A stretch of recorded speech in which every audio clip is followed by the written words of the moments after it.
Remembering who we are as Africans is the revolution that Africa needs. My name is Kwekwolale. I'm the founder of ORI Africa. I must let you know this morning, because it's burning passionately with me, because I see a lot of people moving around shouting for revolution. The revolution that Africa needs is self-revolution. It is not a revolution of sticks and broom. It's not a revolution of cutlasses and hoe. It's not a revolution of guns blazing and all manner of disturbance on the soil of Africans. No, that's not the revolution with it. It's a revolution of remembering who we are, coming to the realization of who Africans are truly. That is the revolution that will deliver Africa from where we have always been.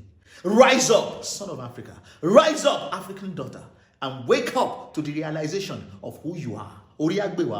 In our dressing, let us wake up. In our marriage, traditional marriages, let us wake up and let's elevate them. Let's stop elevating what we are not and who we are not. That's not revolution. This is revolution. Revolution is beyond carrying placard. Revolution is self-awareness. Revolution is understanding who you are and separating yourself consciously, intentionally from what you have been programmed to be before now to what you have always been as an African man. Separate yourself. Separate yourself from the Western culture. That is revolution.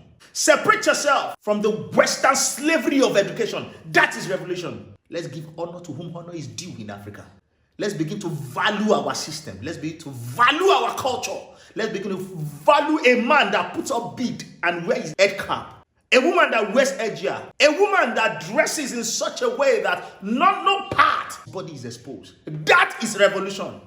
Africa, wake up. ORI Africa. Inspired by ORI. Guided by Africa. ORI Africa.